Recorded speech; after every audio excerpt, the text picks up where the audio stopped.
So obviously, you guys are involved in a number of projects. Almost every day on Collider, we're covering something about you guys. So I'm curious, do you actually know how many things you're working on today, like at this moment as a company? Oh, like, is there a number in our head? There is a Like, could you development. actually do you actually know everything you guys are working on? Because it's a lot. It is a I think lot. I could safely say yes, that there's not Yes. a half dozen projects that we haven't heard of yet. We have an amazing group of people that we work with, and we're chatting all day long, and they're always keeping us up to date. And um, the the trouble with hiring ambitious, smart people is they keep wanting to do things, and then the things they want to do keep being really good, and they become really competent at doing them, and that's part of why we're lucky to be able to work on so many things. You guys haven't directed a feature together, a live action feature, since 2014. And I think I speak for a lot of people when I say not acceptable. So when are you guys making a live action feature together? We are working on that. Hopefully soon. We've got some stuff up cooking, and hopefully we'll get to prepping something. This is so By the vague. There are yes. scripts, There's there's but things, we but there's really like a physical copy of something on paper that could be a movie that's in our inboxes. Do you think that you'll actually be filming something this year together, or do you think it's more next year? I hope that we're at least prepping something by this year. We have a lot. We have a lot to do still on SpiderVerse and some other things. So we have to get a few things off our plate before we have enough bandwidth to start rolling picture. Last question before the after party. Very excited about Clone High. Where are you in the production process, and when do you think it might be something that fans can watch? Well, this is the microphone that I use to do Scudworth. So we're recording voices, and it's a 2-season order. So there's every episode is in some part of the process right now. It makes it a really busy time, but it's also really fun. So next year or this year? Great That's a question. thing that I actually don't know. I know that some of the episodes are in animation right now, but I don't know when it will actually be on the air. Getting into Afterparty. So the information on the show says the 8-episode first season. So I want to know what, yeah, exactly. Was this envisioned as something that could go on for multiple seasons, or did you sort of just think, let's just make a cool show and see what happens?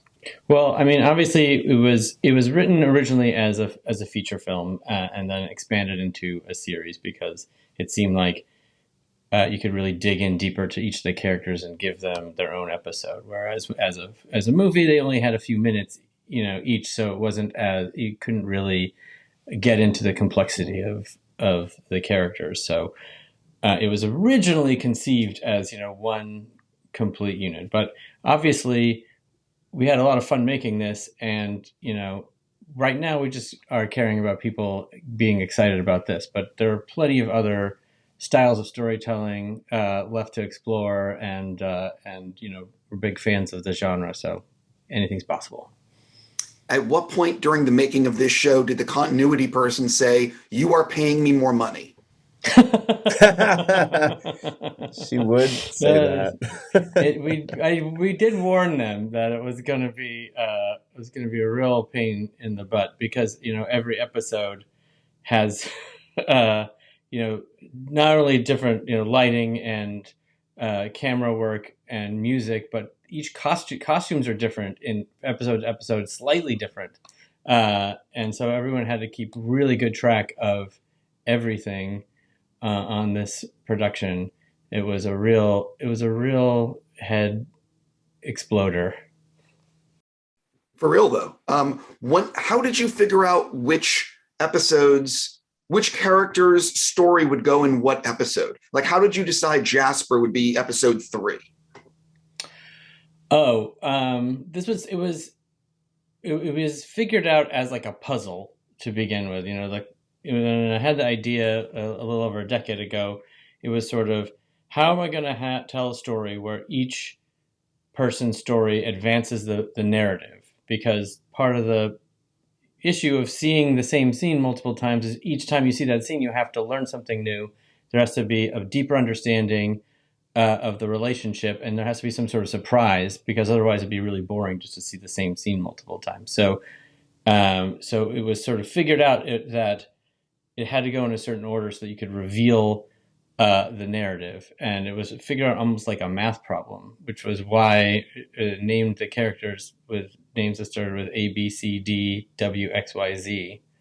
And that should tell you a lot about Chris. Yeah. I had to figure out what the order would be.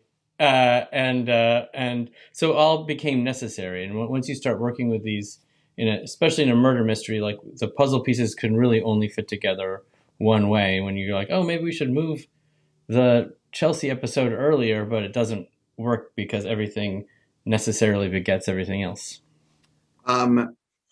When you were casting people and were you giving, how much did you tell them about who was going to be the actual killer? I obviously don't know who the killer is. I haven't seen episode 8, but I'm just curious because I think you guys block shot this, or you block, and so how early on did people know who the killer was, or were you trying to hold that back to have everyone play it a certain way? Well, it was awkward because we told everyone they were the killer just to get them to take the part. So it was more of a process of telling each of them that they weren't the killer.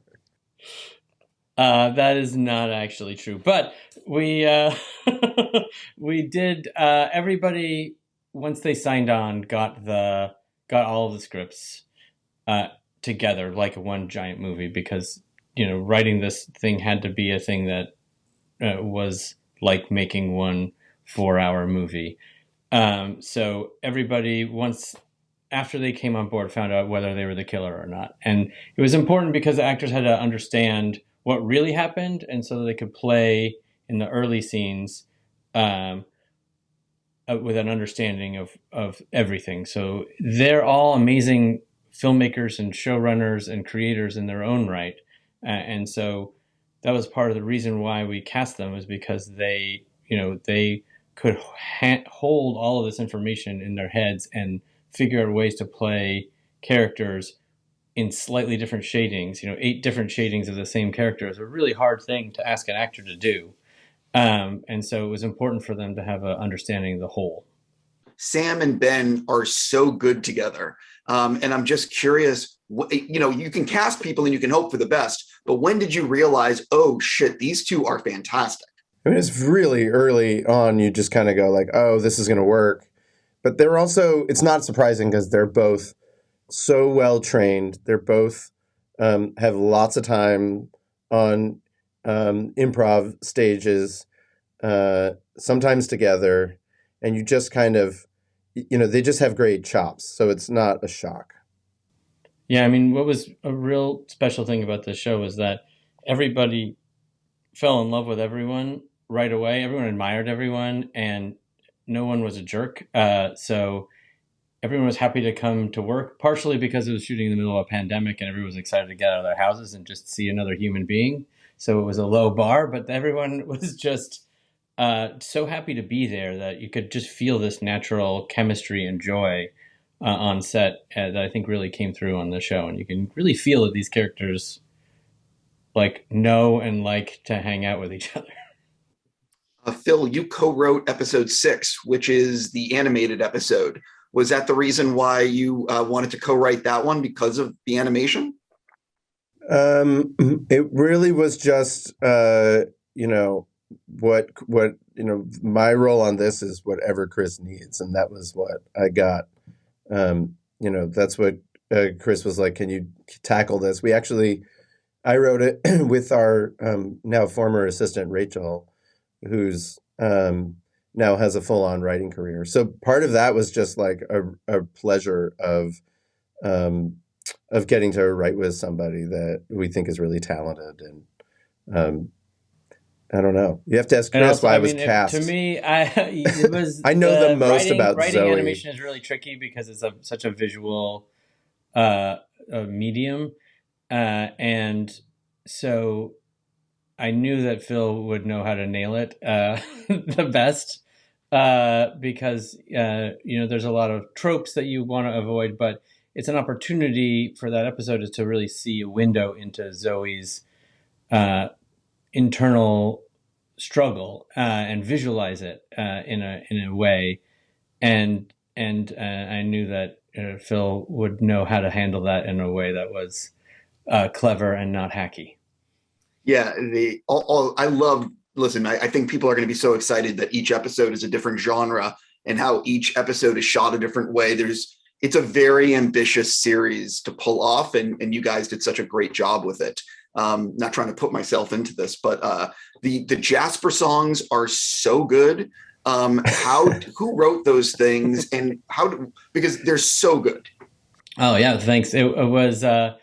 Well, the writer of that episode, Jack Dolgen, was one of the exec producers of Crazy Ex-Girlfriend, and he co-wrote the songs with John LaJoy, who we had worked with on Lego Movie 2, who's a very funny songwriter, and so there was sort of both of their influence, but they turned out so great, and Ben did such a great job of committing and doing all the rehearsals for the choreography. That episode obviously was one of the harder ones to execute. They all were a challenge in that, as you said, every episode is its own little movie that has its own unique production issues. So you've got the action one where you got to figure out a car chase and a fist fight, and the musical where you got to choreograph and write all these songs, and the animated one which has its own entirely different pipeline. So it really was almost seemingly impossible, but that's the type of stuff that Phil and I always like to do, is stuff that seems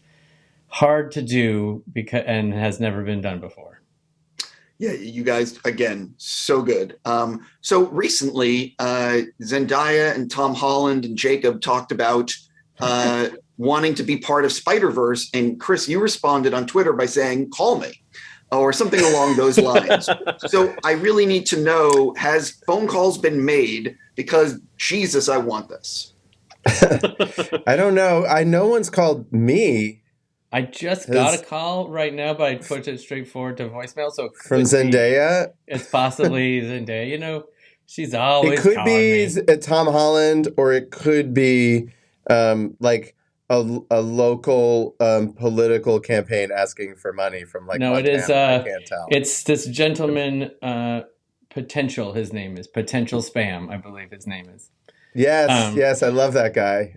he's so corny. Tough last name, but he really makes a go of it. Yeah, I can see the avoidance. I'll just switch to something else instead. So look, I'm obviously over the moon that you guys are making 2 SpiderVerse sequels, and I'm just, for fans, what can you tease about the movies? And I'm assuming that. Well, what can you tease about the movies? Well, I would say that, as Chris pointed out, we only like to do things that are hard. So we made it really hard on ourselves. And we've made it pretty hard on Miles too. And I don't know. I'm looking at Chris because I'm hoping. I mean, the thing he's more circumspect than I am. It is a as Phil said, a very ambitious sequel, because we didn't want to just sort of do the same thing again. And so the idea that we would be going to different dimensions really opened up an opportunity artistically to have each world have its own art style, and to be able to push the folks at ImageWorks to develop a way to have each dimension feel like it was drawn by a different artist's hand, and seeing the development of that stuff is breathtaking. And really, it's the reason that we keep doing it, because it's so hard to get it right. But it seems. But the opportunity is to push animation in directions that it hasn't gone yet. And that's what we're always trying to do. That's what Chris tried to do with Afterparty. It's what we tried to do with Mitchell's versus the Machines. And it's sort of it's a problem if that's your brand, because it means you can't just go like, oh, I do these paintings with dots and lines. I'll just do a bunch of those and for the end of my career. And for us, unfortunately, we have to keep changing it. I got to stop. Again, congratulations on Afterparty. So good. Great talking with you guys. Good to Always, see you buddy. again. Nice to see you.